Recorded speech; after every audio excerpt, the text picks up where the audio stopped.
हाँ जी दोस्तों, कैसे हैं आप सभी। आई होप आप लोग अच्छे होंगे और आप लोग की तैयारी अच्छे लेवल पर चल रही होगी। आज का हमारा टॉपिक है सेल स्ट्रेंथ।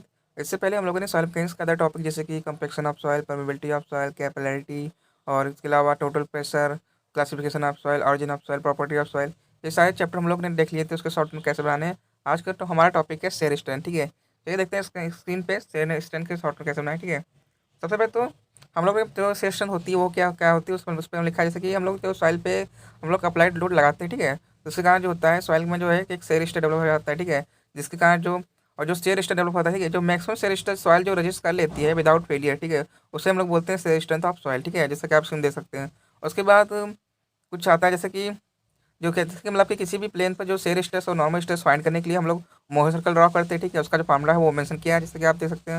और उसके बाद तो साइन कन्वेंशन होता है, वो चीज़ों को मेंशन किया है। ठीक है, तो उसके बाद एक टर्म आता है एंगल ऑफ ऑब्लिक्विटी। ठीक है, एंगल ऑफ ऑब्लिक्विटी जो होता है वो रिजल्टेंट होता है किस किस के बीच का, नॉर्मल स्ट्रेस और शेयर स्ट्रेस का होता है रिजल्टेंट। ठीक है, ये किसी भी प्लेन पे होता है जैसे कि फार्मूला मेंशन किया है। ठीक है, देख सकते हो। उसके बाद एक मोहर सर्कल ड्रॉ किया है। ठीक है, इस तरह का मोहर सर्कल बनता है। और आप इसमें जो एक्स एक्सिस पे होता है, ठीक है, वो नॉर्मल स्ट्रेस होता है, जबकि वाई एक्सिस पे होता है शेयर स्ट्रेस, जैसा कि आप देख सकते हैं। ठीक है, अगर एग्जाम में पूछे बाई चांस की मौसम के किसके बीच प्लॉट होता है, तो वो क्या कहते हैं शेयर स्ट्रेस और नॉर्मल स्ट्रेस के बीच जो होता है मौसम का प्लॉट किया जाता है। ठीक है, उसके बाद आता है शेयर स्ट्रेंथ ऑफ सॉइल। ठीक है, शेयर स्ट्रेंथ ऑफ सॉइल। ठीक है, तो अगर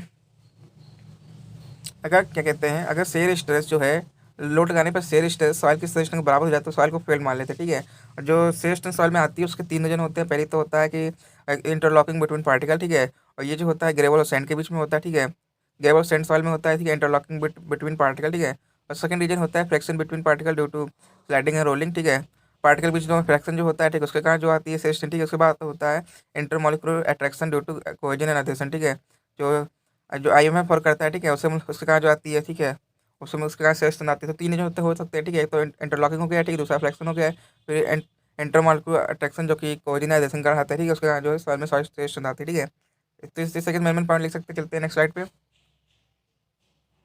उसके बाद आता है मोहर फेलियर क्राइटेरिया। ठीक है, या फिर हम मोहर थ्योरी बोल सकते हैं। ठीक है, तो मोहर ने एक थ्योरी दी जिसके अकॉर्डिंग जो होता है जो सेल स्ट्रेस होता है, ठीक है, सॉइल का, वो जो होता है जो फंक्शन होता है किसका, टोटल स्ट्रेस का फंक्शन होता है। ठीक है, जैसा कि आप देख सकते हैं स्क्रीन पर। ठीक है, और जो जिसमें जो है इन्होंने जो है मोहर ने कोचिंग को कंसीडर नहीं किया था। ठीक है, और जिनकी जो थ्योरी है वो सिर्फ ग्रेवल के लिए अप्लीकेबल है। ठीक है, जो इनका जो फेलियर इनवलप ड्रा होता है वो कर्व लीनियर होता है। ठीक है, जिसका आप देख सकते हैं, एक फिगर हम लोग प्लॉट किया है। ठीक है, नॉर्मल स्ट्रेस और शेयर स्ट्रेस के बीच में जो मोहर फेलियर इनवलप वो हम लोग दिखाया है। ठीक है, स्क्रीन पर देख सकते हैं।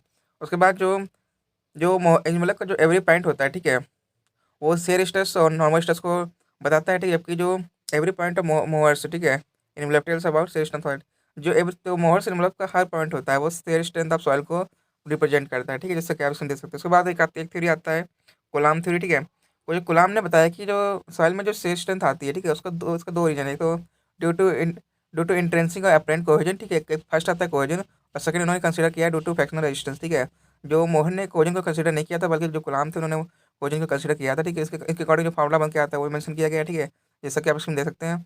और जो इनका जो एक ग्राफ प्लॉट होता है, ठीक है, आप वो भी बनाया है स्क्रीन पर देख सकते हैं। ठीक है, इसके बाद जो जो कोकुलाम इक्वेशन लाइन का जो एवरी पॉइंट होता है वो भी जो है सेस्ना सॉल्व को बताता है। ठीक है, और जो ये CN5 है ये कोई इनहेरेंट प्रॉपर्टी नहीं है सॉइल की, बल्कि जो है ये के टेस्ट कंडीशन पर डिपेंड करता है। CN5 क्या है, ये सेशनल पैरामीटर है। ठीक है, जैसा कि आप देख सकते हैं। उसके बाद जो जो पोर केस सॉइल है उसके केस में 5 होता है, और जो कोऑर्डिनेट सॉइल में उसके केस में C होता है। ठीक है, वो क्या आता है सेकंड थ्योरी आता है मोहर गुलाम थ्योरी। ठीक है, उसके भी मेन पॉइंट मेंशन किया है। जो जो इसका फेलियर इन्वलप होता है एक्चुअल में तो कर्व होता है, बट जो है इसको जो एज्यूम मान कर लेते हैं स्टेट के जो एनालिसिस के लिए हम लोग जो है कैलकुलेशन के पॉइंट ऑफ व्यू से इसको जो हम लोग स्टेट एज्यूम कर लेते हैं। ठीक है, और ये जो बेस होता है टोटल स्टेट पे बेस होता है। ठीक है, जैसे आप देख सकते हैं। उसके बाद आता है तजागी इक्वेशन। तजागी इक्वेशन का जो होता है जब तजागी ने इफेक्टिव स्ट्रेस को दत्तमाया में बताया था, इसके बाद इसके बेस जो ठीक है तजागी इक्वेशन होता है वो इफेक्टिव स्ट्रेस बेस होता है। ठीक है, इसका फॉर्मूला मेंशन किया। उसके बाद जो दो इक्वेशन मेंशन किए, अगर in term of effective stress होगा तो इसके केस में जो से स्ट्रेस का फॉर्मूला क्या होगा, और जो अगर मान लो टोटल स्ट्रेस एनालिसिस कर रहे हैं उसके इसमें फॉर्मूला क्या होगा वो मैंने मेंशन किया है। ठीक है, उसके बाद कुछ केसेस आते हैं। ठीक है, जैसे कि फर्स्ट सेकंड थर्ड दे सकते हैं, तो उसके स्टेबल कंडीशन अगर होगा, ठीक है, केस फर्स्ट में जो टाउ एस होगा वो टाउ से ज़्यादा होगा, मतलब कि ठीक है, और जो सेफ कंडीशन होगा जो केस सेकंड होगा वर्ज ऑफ फेलियर में जो टाउ एस होगा टाउ का इक्वल हो जाएगा। ठीक है, क्रिटिकल कंडीशन होगा, मतलब कि इस पे सॉइल फेल करने वाली होगी। ठीक है, और जो टाउ एस अगर टाउ से ज़्यादा हो गया, ठीक है, मतलब कि शेयर स्ट्रेस है जो सॉइल के शेयर से ज़्यादा हो गया, तो सॉइल ये कि कोई कंडीशन नहीं होती है, एक इमेजरी कंडीशन है। ठीक है, ये एक्चुअल में अक्कर नहीं होती है। ठीक है, तो इसे हम लोग मान लेते हैं, बल्कि होता नहीं है। ठीक है, तो इसे के तीन केसेस आते हैं। ठीक है, तो चलते हैं नेक्स्ट स्लाइड पे। फिर आता है तजागी इक्वेशन, ठीक है। इनके इनके अकॉर्डिंग जो अल्फा होता है, ठीक है, 45 + 5/2 होता है, ठीक है। जो अल्फा है क्या, इंक्लाइनेशन है कि किससे, मेजर प्रिंसिपल प्लान से, ठीक है, जैसा क्वेश्चन दे सकते हैं। उसके बाद एक फार्मूला आता है वो मेंशन किया है, ठीक है। जो सिग्मा 1 है फिजिकल, तो सिग्मा 3 अब 10 स्क्वायर 45/5/2 + 2c 10 45/5/2, जैसा क्वेश्चन स्क्रीन दे सकते हैं, ठीक है। अगर बात की जाए तो कोऑर्डिनेट सॉल्व की बात की जाए, ठीक है, जिसे हम लोग 5 साइड बोलते हैं, ठीक है, ठीक है। जो जो इसीलिए इस केस में जो होता है CO5 0 होता है, ठीक है। और जो बीटा मैक्स होता है, ठीक है, वो 5 पे होता है, ठीक है। और जो इसके इस केस में जो कोऑर्डिनेट केस में जो सॉइल फेल होती है, वो मैक्सिमम एंगल ऑफ ऑब्लिक्वेटिव प्लेन में फेल होती है, ठीक है। जबकि बात की जाए कोशिश साल में, उसके भी मेन की पॉइंट लिखे हैं, जिसपे कोशिश साल में जो फायर फेल होती है वो होती है मैक्सिमम सेरिस्टस प्लान पे होती है, ठीक है। कोऑर्डिनेट केस में जो होता है मैक्सिमम एंगल ऑफ ऑब्लिक्वेटिव प्लेन पे फेल होती है सॉइल, ठीक है। जबकि कोशिश साल में जो होता है वो मैक्सिमम सेरिस्टस प्लान पे फेल होती है, कि मेन की पॉइंट मेंशन किया देख सकते हैं स्क्रीन पे आप, ठीक है। और उसके बाद कुछ कंडीशनें आती हैं, ठीक है। पहले तो अनड्रेन सेयर स्ट्रेंथ, ठीक है, कोई ड्रेन सेयर स्ट्रेंथ, ठीक है। तो अनड्रेन में क्या होता है कि इसमें ड्रेनेज अलाउ नहीं करते, ठीक है। इसके कारण जो होता है इसके कारण जो होता है जो पोर वाटर का एक्सपेंशन नहीं हो पाता, ठीक है। ठीक है, उसके बाद जो इस केस में जो सेशन पैरामीटर यूज करते हैं वो होता है CU5 होता है, ठीक है। इस केस में सेयर स्ट्रेंथ जो मामला होता है वो मेंशन किया है। उसके बाद जो ड्रेन सेशन की बात की जाए, इसमें ड्रेनेज अलाउड होता है, ठीक है। जिसके कारण जो होता है पोर वाटर का एक्सपेंशन हो जाता है, ठीक है। इसके कारण जो इसमें एक्सेस पोर वाटर डेवलप नहीं होता है, ठीक है। इसके में जो सेयर स्ट्रेंथ पैरामीटर यूज करते हैं, ठीक है, वो 5 या C यूज करते हैं, ठीक है। इसके केस में जो सेयर स्ट्रेंथ का मामला होता है वो मेंशन किया गया है, ठीक है। उसके बाद कुछ अदर चीज़ें आती हैं, सम केसेस आते हैं, जैसे कि किले जो होता है, ठीक है, किले के दो केस हो सकते हैं। एक केस जो फर्स्ट केस जो होता है कि रेट ऑफ लोडिंग बहुत फास्ट है। इस केस में जो होता है कि अगर रेट ऑफ लोडिंग बहुत फास्ट है तो तो इतना टाइम नहीं मिल पाता कि जो पोर वाटर एक्सपांसन आउट होकर जाए, ठीक है। जिसका जो होता है ये अंडर कंडीशन हो जाता है, ठीक है। और इस केस में जो होता है जो स्टेशनरी पैरामीटर यूज करते हैं CO5 यूज कर सकते हैं, ठीक है। और जो बात कीजिए किले के केस में, अगर सेकंड कंडीशन पे आए, ठीक है, तो इस केस में अगर रेट ऑफ लोडिंग बहुत स्लो है, ठीक है, इसके यहाँ जो होता है कि इसको पूरा टाइम मिल जाता है कि जो एक्सेस वाटर जो है, एक्सेस पोर वाटर प्रेशर जो है, ठीक है, वो बाहर निकल जाए, ठीक है। जिसके कारण जो होता है ड्रेन कंडीशन हो जाती है। इस केस में सेस्टन पैरामीटर जो होता है, ठीक है, उसको C या 5 यूज करते हैं, ठीक है। सैंड के केस में दो कंडीशन आती है, या तो रेट पहला होता है रेट ऑफ लोडिंग बहुत फास्ट है, तो इस केस में जो ड्रेन कंडीशन बनेगा, इस केस में जो पैरामीटर यूज करेंगे, ठीक है, वो C 5 होगा, ठीक है। अगर बात की जाए सेंड के ही केस में रेट ऑफ लोडिंग बहुत स्लो है, ठीक है, तो इस केस में जो है डेन ये भी ड्रेन कंडीशन होगा। इस केस में भी जो है C 5 सेस्टन पैरामीटर यूज करेंगे, ठीक है। तो इसके साथ मेन में लिख सकते हैं। चलते हैं नेक्स्ट स्लाइड पे। उसके बाद कुछ लैब टेस्ट आते हैं, ठीक है। लैब टेस्ट में जो पहला कंडीशन आता है कि पहले तो कन्फाइनिंग प्रेशर स्टेज, ठीक है, इसे हम लोग सेल्फ प्रेशर स्टेज भी बोल सकते हैं। सेकेंड स्टेज होता है डेविड टेस्ट स्टेज, मतलब कि जो सॉइल को जो टेस्ट करते हैं उसमें दो कंडीशन लोड लगाते हैं। पहला तो कन्फाइनिंग स्टेज में, ठीक है, दूसरा है डेविड स्टेज में, ठीक है। और डेविड स्टेज में लोड लगा के हम लोग सॉइल को फेल कराते हैं, ठीक है। और बात की जाए इसमें पहला आता है यूयू टेस्ट, ठीक है। यूयू टेस्ट के मेन पॉइंट इसके होते हैं वो मेंशन किया, ठीक है। इसमें 5 से 15 मिनट लगता है, इसमें ड्रेनेज अलाउ नहीं होता है कोई भी कंडीशन, ठीक है। और ये जो होता है शॉर्ट टर्म स्टेबिलिटी आप सोचो के लिए यूज करते हैं, ठीक है। और जो इसमें एनालिसिस होता है वो टोटल स्ट्रेस के बेस पे होता है, ठीक है। उसमें जो स्ट्रेस पैरामीटर यूज करते हैं CU5 यूज करते हैं, ठीक है। उसके बाद आता है कंसोलिडेटेड अंडर टेस्ट, ठीक है, CU टेस्ट आता है। CU टेस्ट में क्या होता है, फर्स्ट स्टेज में तो ड्रेनेज अलाउ करते हैं, बट सेकंड स्टेज में ड्रेनेज अलाउ नहीं करते, ठीक है। इस केस में तो टाइम लगता है वो 20 आवर + 2 आवर्स लगता है, ठीक है। और इसका यूज करते हैं अदर डैम स्टेबिलिटी चेक करने के लिए करते हैं, ठीक है। इसका यूज जो होता है अदर डैम की स्टेबिलिटी चेक करने के लिए करते हैं, ठीक है। जिससे आप देख सकते हैं। इसके इसमें जो पैरामीटर यूज करते हैं CDS 5 यूज आप CU5 दोनों यूज कर सकते हैं, ठीक है। उसके बाद आता है CD टेस्ट। इसमें जो होता है इसमें बहुत कंडीशन में जो होता है, ठीक है, ड्रेनेज अलाउ कर देते हैं, ठीक है। और ये जो होता है शॉर्ट टर्म लॉन्ग टर्म ऐसे दोनों के लिए कर सकते हैं, ठीक है। किसके लिए, सेचुरेट सेट के लिए करते हैं, ठीक है। उसके बाद आता है अब इस केस में जो CD टेस्ट केस में जो पैरामीटर यूज करते हैं CDS 5 यूज करते हैं, ठीक है। कुछ नोट पॉइंट मेंशन किया है, ठीक है।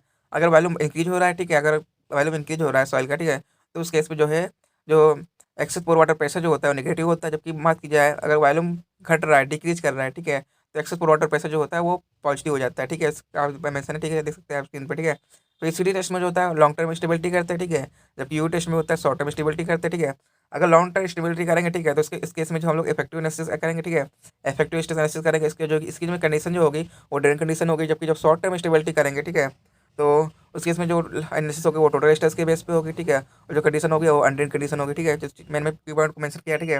उसके बाद आता है मेजरमेंट ऑफ सिलेक्शन। जो कुछ टेस्ट आते हैं जिसके पहला आता है डायरेक्ट टेस्ट से। इसकी मेन पॉइंट मेंशन की जैसे कि ये जो होता है, ठीक है, इसे हम लोग शेयरबॉक्स टेस्ट भी कहते हैं, ठीक है। और जो जो इस ये जो होता है सैंड के लिए यूज होता है, ठीक है। जो अगर बात की जाए सॉइल अगर सेचुरेटेड या पार्सली सेचुरेटेड है, ठीक है, तो इसमें जो परफोरेटेड प्लेट यूज करेंगे। अगर बात की जाए सॉइल ड्राई है तो इस केस में सॉलिड प्लेट यूज करेंगे, ठीक है। और जो लोड अप्लाई करेंगे कांस्टेंट रेट ऑफ स्ट्रेन से लोड अप्लाई करेंगे, ठीक है। उसके बाद जो आता है कि जो इसकी जो ड्रॉबैक की बात की जाए, ठीक है, तो इसमें जो ड्रेनेज पे कोई कंट्रोल नहीं होता है, ठीक है। जो फेलियर प्लान होता है वो प्री डिटरमाइन होता है जो कि हॉरिजॉन्टल होता है, ठीक है। और जो लोकेशन ऑफ प्रिंसिपल प्लेन होता है वो चेंज होता रहता है। जो स्ट्रेस डिस्ट्रीब्यूशन होता है इसका नॉन यूनिफॉर्म होता है, ठीक है। मैंने की पॉइंट मेंशन किया, ठीक है। चलते नेक्स्ट स्लाइड पे। उसके बाद ट्राइजल टेस्ट आता है। ट्राइजल टेस्ट जो होता है, ठीक है, वो ऑल टाइप ऑफ सॉइल के लिए होता है, ठीक है। और इसमें जो होता है ड्रेनेज कंडीशन पे कंट्रोल होता है, ठीक है। जो पोर वाटर प्रेशर इसमें मेजर कर सकते हैं, ठीक है। जबकि बात की जाए लोकेशन ऑफ प्रिंसिपल प्लान, ये चेंज नहीं होता है, ठीक है। जो सॉइल फेल होती है वो वीकेस्ट प्लान से फेल होती है, ठीक है। जो इसका स्ट्रेस डिस्ट्रीब्यूशन होता है यूनिफॉर्म होता है, ठीक है। उसके बाद जो ड्रेन कंडीशन और अनड्रेन कंडीशन केस में जो जो फार्मूला होता है वो मेंशन किया गया है, ठीक है। और जो L/L/D जो होता है 2:1 का होता है, ठीक है। जो सैंपल होता है, ठीक है, ये सिलिंड्रिकल सैंपल होता है। और जो इसमें जो सेल प्रेशर होता है, ठीक है, वो जो वर्टिकल सरफेस पर जो होता है, जो वो वर्टिकल सरफेस पर रेडियली एक्ट करता है, ठीक है। जबकि टॉप और बॉटम पे एक्सियली एक्ट करता है, ठीक है, सेल प्रेशर, ठीक है। और जब बात की जाए एडिशनल स्ट्रेस अप्लाइड किया जाता है तो हम लोग बोलते हैं ड्यूटेज स्ट्रेस, ठीक है। इसी पर हम लोग सॉइल फेल कराते हैं, ठीक है। उसके बाद जो अगर बात की जाए हम लोग पोर वाटर प्रेशर मेजर करना है, ठीक है, उसके लिए हम लोग बिशप पोर बिशप पोर प्रेशर ऑपरेटर्स यूज करते हैं, ठीक है। जो इसका में होता है जो ड्रेनेज लाइन को बंद करते हैं, जबकि पोर वाटर प्रेशर लाइन को ऑन रखते हैं, ठीक है, मेजर करने के लिए। जब बात की जाए अगर हम लोग को चेंज इन वैल्यू मेजर करना है तो इस केस में जो पोर वाटर प्रेशर लाइन जो होती है उसको बंद करते हैं और ड्रेनेज लाइन को चालू करते हैं, ठीक है। जैसे आप देख सकते हैं स्क्रीन पर, ठीक है। उसके बाद एक मामला आता है L5 = 45/2, ठीक है। और जो सेल्स टेस्ट का फार्मूला होता है वो मेंशन किया, ठीक है। उसके बाद एक टेस्ट आता है अनकन्फाइंड कंप्रेशन टेस्ट, ठीक है। उसके ये कि जो होता है क्विक टेस्ट होता है। और जो ये अनड्रेन टेस्ट है उसके जो फार्मूले हैं जो वो मेंशन किया है, ठीक है। τ = CU σ1F/2, ठीक है। स्क्रीन पर आप देख सकते हैं। उसके बाद आता है वेंसेट टेस्ट जो है अनड्रेन टेस्ट है, ठीक है। अनड्रेन कंडीशन में होता है, ठीक है। और ये किसके लिए एप्लीकेबल है, ये होता है सॉफ्ट सेचुरेटेड क्ले के लिए एप्लीकेबल है, ठीक है। ये लैब ऑन फील्ड दोनों में है, ठीक है। उसके बाद जो वेन का साइज होता है वो मेंशन किया गया, ठीक है। इसके दो कंडीशन होते हैं, एक तो क्या होता है टू वे शेयरिंग हो रहा है, ठीक है, उसका फार्मूला मेंशन किया है, ठीक है। वन वे शेयरिंग में जो होता है उसका फार्मूला मेंशन किया है, जैसे आप इसमें देख सकते हैं, ठीक है। और कुछ और जो वेन से टेस्ट है उसके द्वारा जो हम लोग है सॉइल की सेंसिटिविटी भी फाइंड आउट कर लेते हैं, ठीक है। इसका फार्मूला भी मेंशन किया गया है, ठीक है। जिससे आप इसमें देख सकते हैं, ठीक है। चलते हैं नेक्स्ट स्लाइड पे। फिर आता है सेल स्ट्रेंथ ऑफ क्ले, ठीक है। बात की सेल में क्ले की तो उसके लिए हम लोग यू टेस्ट करते हैं, ठीक है। जो अगर बात की जाए यू टेस्ट करेंगे तो इसके में जो हमारा जो डिफरेंस होता है, ठीक है, मतलब कि डेविटेज स्टेज जो होता है, ठीक है। सिग्मा 1F और सिग्मा 3F का जो डिफरेंस होता है उसे हम लोग डेविटेज स्टेज बोलते हैं, ठीक है। अगर मान लीजिए वाटर कंटेंट और वाइड रेशियो को कांस्टेंट कर दिया जाए, ठीक है, तो दो जो वाइड रेशियो वाटर कंटेंट को कांस्टेंट कर देता है, ठीक है। तो डेविटेज स्टेज जो हमें सेम प्रभावित होता है, जिसके यहाँ जो मोसर का रेडियस होता है वो हमेशा सेम हो जाता है, ठीक है। जो हम लोग अगर मोसर का प्लॉट करेंगे तो उसका जो लाइन जाएगा वो हॉरिजॉन्टली पास करेगा, ठीक है, एनवेलप, ठीक है। जैसे आप इसमें देख सकते हैं ग्राफ प्लॉट किया गया है, ठीक है। और इसमें जो एनालिसिस होती है वो टोटल एक्सेस एनालिसिस होती है, ठीक है। और इसका जो मामला है वो मेंशन किया गया है। और जो इसका जो सेल स्ट्रेंथ होता है, ठीक है, रेडियस ऑफ मोर सर्कल के बराबर होता है, ठीक है। अंडर सेल स्ट्रेंथ जो होता है रेडियस ऑफ मोर सर्कल के बराबर होता है, जैसे कि इसमें मेंशन किया गया, ठीक है। उसके बाद आता है किसी का जो एक्सकेम्पटर फार्मूला यूज करते हैं, ठीक है, वो मेंशन किया गया है, ठीक है। और ये जो होता है अंडर सेल स्ट्रेंथ एनसी के लिए यूज होता है, ठीक है, फाइंड आउट, ठीक है, वो मेंशन किया गया। उसके बाद कुछ नोट पॉइंट है, जैसे कि मान लीजिए अगर पोर वाटर प्रेशर नेगेटिव है, ठीक है, तो इफेक्टिव स्ट्रेस का जो मोर सर्कल होगा वो राइट साइड शिफ्ट होगा, ठीक है। अगर मान लीजिए पोर वाटर प्रेशर पॉजिटिव है तो इफेक्टिव स्ट्रेस का जो मोर सर्कल होगा वो लेफ्ट साइड शिफ्ट होगा, ठीक है। तो देख सकते हैं, उसका फिगर भी हम लोग को बनाया है, ठीक है। उसके बाद आता है सीयू टेस्ट फॉर एनसी के लिए। सीयू टेस्ट करेंगे अगर एनसी के लिए, ठीक है। अगर हम लोग सेल प्रेशर बढ़ा रहे हैं तो डेविटेज स्ट्रेस का भी मान बढ़ेगा, ठीक है, आप इसमें देख सकते हैं। बल्कि बात की जाए उसमें तो उसमें नहीं बढ़ रहा था, ठीक है, इसमें जो रेडियस आ रहा था वो सेम आ रहा था, ठीक है। और जो एनसी के लिए होता है, ठीक है, उसमें अगर वॉल्यूम कम हो रहा है तो पॉजिटिव पोर वाटर प्रेशर जनरेट होगा, ठीक है। और जो ओसी के लिए में होता है वॉल्यूम बढ़ता है, ठीक है। और जिसके इसमें जो होता है पोर वाटर प्रेशर नेगेटिव हो जाता है, ठीक है। जो फिर एनवलप की बात की जाए, ठीक है, ओसी सॉइल में कर्वली पाथ होता है, ठीक है, जबकि एनसी सॉइल में स्ट्रेट पाथ होता है, ठीक है। इसके दो फिगर भी मेंशन किए कि आप देख सकते हैं स्क्रीन पर, ठीक है। और उसके बाद आता है सीडी टेस्ट की बात की जाए, ठीक है, तो इसमें क्या होता है, इसमें जो टोटल स्ट्रेस होता है इफेक्टिव स्ट्रेस के बराबर हो जाता है, ठीक है। इसकी जो कंडीशनें होती हैं एनसी सॉइल और ओसी सॉइल केस में, ठीक है, वो मेंशन की गई है, ठीक है। और दोनों फिगर बनाए गए जो क्या कहते हैं, जो जो इन्वेलप होता है, ठीक है, एनसी सॉइल में जो होता है वो ऑरिजिन से पास होता है, जबकि ओसी सॉइल में होता है वो ऑरिजिन से पास नहीं होता है, ठीक है, जैसे कि आप देख सकते हो, ठीक है। चलते हैं नेक्स्ट स्लाइड पे। फिर स्ट्रेस टेस्टिंग करवाता है के लिए, ठीक है, वो मेंशन किया है, ठीक है। जो फर्स्ट कर्व होता है वो अनडिस्टर्ब सेंसिटिव क्ले को रिप्रेजेंट करता है। जो सेकंड कर्व होता है इन सेंसिटिव क्ले को रिप्रेजेंट करता है, ठीक है। जो थर्ड कर्व होता है वो डिस्टर्ब सेंसिटिव क्ले को रिप्रेजेंट करता है, ठीक है। और जो कर्व प्लॉट होता है एक्सियल स्ट्रेन और एक्सियल स्ट्रेस के बीच में कर्व प्लॉट होता है, ठीक है। अगर बात की जाए अनडिस्टर्ब सेंसिटिव क्ले की, ठीक है, इसमें फेलियर प्लेन जो होता है वेल डिफाइन होता है। जो इसमें फेलियर होता है वो बिटल फेलियर होता है, ठीक है, जिसका क्या मेन में पॉइंट मेंशन किया गया है, ठीक है। और जो डिस्टर्ब सेंसिटिव क्ले है या फिर रीमोल्डेड सेंसिटिव क्ले है उसमें जो फेलियर प्लेन होता है वो वेल डिफाइन नहीं होता है। उसमें जो फेलियर होता है वो प्लास्टिक फेलियर होता है, ठीक है। उसके बाद आता है स्टेशन कर्व फॉर ओसी या एनसी के लिए, ठीक है। और उसके इसमें जो प्लॉट होता है उसको मेंशन किया गया, ठीक है। इसमें जो लॉस होता है, ठीक है, वो स्ट्रेन सॉफ्टनिंग का जो लॉस होता है, ठीक है, स्ट्रेंथ का, ठीक है, ओसी के लिए में, ठीक है। और जो स्ट्रेन सॉफ्टनिंग क्या होता है, ये जो होता है brittleness and non homogeneity of material कारण होता है, ठीक है। ड्यू टू ब्रिटलनेस और and non homogeneity of material कारण जो होता है जो समय बोलते हैं स्ट्रेन सॉफ्टनिंग, ठीक है। उसके बाद आता है एक्सियल स्ट्रेन वर्सेस वॉल्यूम का जो कर्व बनता है वो प्लॉट किया गया है, ठीक है। जो ओसी के लिए में पहले तो वॉल्यूम डिक्रीज करता है, उसके बाद जो होता है पहले वॉल्यूम बढ़ता है, लेकिन बात की जाए एनसी के लिए कि इसका वॉल्यूम डिक्रीज होता चला जाता है, ठीक है। अगर बात की जाए एक्सियल स्ट्रेन की और वर्सेस पोर वाटर प्रेशर के बीच अगर आप प्लॉट करेंगे, ठीक है, तो उस केस में जो होता है ओसी के लिए में, ठीक है, पहले तो positive pore water pressure develop होता है, ठीक है, उसके बाद जो धीरे धीरे नेगेटिव पोल वाटर डेवलप होने लगता है, ठीक है। उसके बाद जो एनसीक्लेमिंग होता है उसमें हमेशा हमेशा positive pore water pressure develop हो जाता है, ठीक है, ठीक है, जैसा आप इसमें देख सकते हैं। उसके बाद आता है shear strength of sand. Sand के केस में जो सेल स्ट्रेंथ होती है, ठीक है, डेंस सैंड की बात की जाए उसमें इंटरलॉकिंग और फ्रैक्शन कारण से आती है सेल स्ट्रेंथ, ठीक है। जबकि लूज सैंड की बात की जाए उसमें खाली फ्रैक्शन रेजिस्टेंस कारण जो होता है सेल स्ट्रेंथ आती है, ठीक है। और चलते हैं नेक्स्ट स्लाइड पे। एक सेकेंड, अभी कुछ नोट पॉइंट जैसे रह गया कि अगर मान लीजिए ड्यूरिंग शेयरिंग वॉल्यूम, अगर शेयरिंग के दौरान वॉल्यूम इंक्रीज कर रहा है, ठीक है, तो उसे हम लोग बोलते हैं डायलेटेंसी, ठीक है। अगर शेयरिंग के दौरान वॉल्यूम डिक्रीज कर रहा है तो उसे हम लोग बोलते हैं कंप्रेशन, ठीक है। कुछ मेन पॉइंट जैसे कि एग्जाम पूछ लेता है। उसके बाद आता है स्टेशन कर्व फॉर सैंड, ठीक है। सैंड के केस में जो लॉस होता है, ठीक है, वो due to break in interlocking break होने का लॉस होता है सेस्टन में, ठीक है, जैसे आप इसमें देख सकते हैं। ओके, और क्या कहते हैं, उसके बाद जो है एक्सिलेशन वर्सेस वॉल्यूम का हम लोग का प्लॉट किए सैंड के लिए, ठीक है। जो डेंस सैंड होता है वो एसी क्लब की तरह बिहेव करता है, जबकि लूज सैंड होता है वो एनसी क्लब की तरह बिहेव करता है, ठीक है। तो बात की जाए डेंस सैंड की, तो पहले तो वॉल्यूम डिक्रीज करता है, ठीक है, उसके बाद जो होता है वॉल्यूम इंक्रीज करने लग जाता है, ठीक है। अगर बात की जाए लूज सैंड की तो इसमें वॉल्यूम डिक्रीज ही करता रहता है, ठीक है, जैसे कि आप इसमें देख सकते हैं मेंशन किया गया है। उसके बाद एक वाइड रेशियो आता है, सब हम बोलते हैं क्रिटिकल वाइड रेशियो, ठीक है, ठीक है। अगर मान लीजिए कांस्टेंट कन्फाइनिंग प्रेशर पे एक्सियल स्ट्रेंथ का मान हम लोग इंक्रीज करते जा रहे हैं, ठीक है, तो जो इंक्रीज करने पर भी जो वाइड रेशियो होता है वो हमेशा कांस्टेंट रहता है, ठीक है, इसे हम लोग बोलते हैं क्रिटिकल वाइड रेशियो, ठीक है, ठीक है। और जो लूज केस में जो वाइड रेशियो होता है वो क्रिटिकल वाइड रेशियो से ज़्यादा होता है, जबकि डेंस साइड में जो वाइड रेशियो होता है वो क्रिटिकल वाइड रेशियो से कम होता है, ठीक है। और इसका जो फिगर भी वो मेंशन किया गया है, आप इसमें देख सकते हैं, ठीक है। उसके बाद आता है लिक्विफिकेशन। लिक्विफिकेशन क्या होता है स्नॉक लोड और डायनेमिक लोड के कारण, ठीक है, और जो ये चीज़ होता है लूज सैचुरेटेड स्टैंड में होता है, ठीक है। और फिर आता है factor effect to five. Five को अफेक्ट करना है फैक्टर कौन कौन से, पहला तो फैक्टर है स्लाइडिंग फ्रिक्शन है, रोलिंग फ्रिक्शन है, ठीक है, इंटरलॉकिंग है, ठीक है। और जो इसके अलावा जो शेप साइज और ग्रेडेशन और रेटो डेंसिटी भी इस चीज़ को प्रोवाइड करता है, ठीक है। उसके में जो एक टेबल बनाई है, ठीक है, साइज बढ़ेगा तो क्या होगा 5 इफेक्ट, शेप बढ़ेगा तो 5 इफेक्ट क्या होगा, उसके अलावा जो ग्रेडेशन होगा 5 इफेक्ट क्या होगा, वो चीज़ें मेंशन की गई है, ठीक है।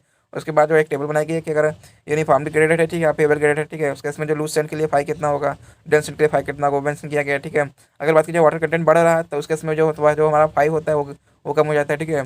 और अगर बात किया जाए कोर्स सॉइल में अगर हम लोग फाइन से इंक्रीज कर रहे हैं, ठीक है, तो उसमें जो 5 होता है वो रिड्यूस कर जाता है, ठीक है। अगर मान लीजिए 20 से 25% फाइन है तो हमारा जो 5 होता है वो 5 से 7 डिग्री तक रिड्यूस हो जाता है, ठीक है।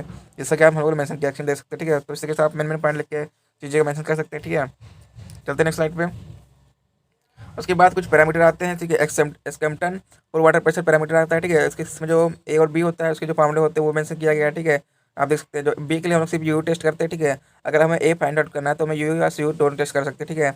और जो ए और बी क्या है वो एक्सकेम्पटन और वाटर प्रेशर पैरामीटर है, ठीक है। और उसके जो ड्राई सॉइल के लिए बी का मान 0 होता है, जबकि फुल्ली सैचुरेटेड सॉइल के लिए जो बी का मान होता है 1 होता है। और जो पार्सली का होगा तो ठीक है उसके इसमें 0 से 1 के बीच में होगा, ठीक है।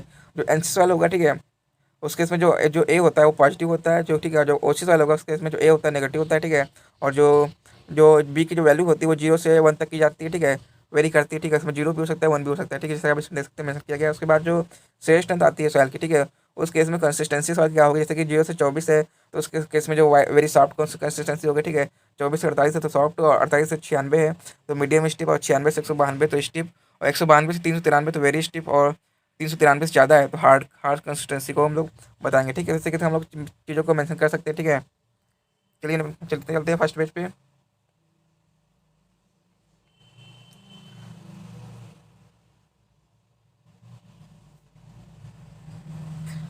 तो आज का हमारा टॉपिक था सेशन, ठीक है। इस तरीके से आप मेन की पॉइंट लिख के आप सेशन के शॉर्ट नोट बना सकते हैं, ठीक है।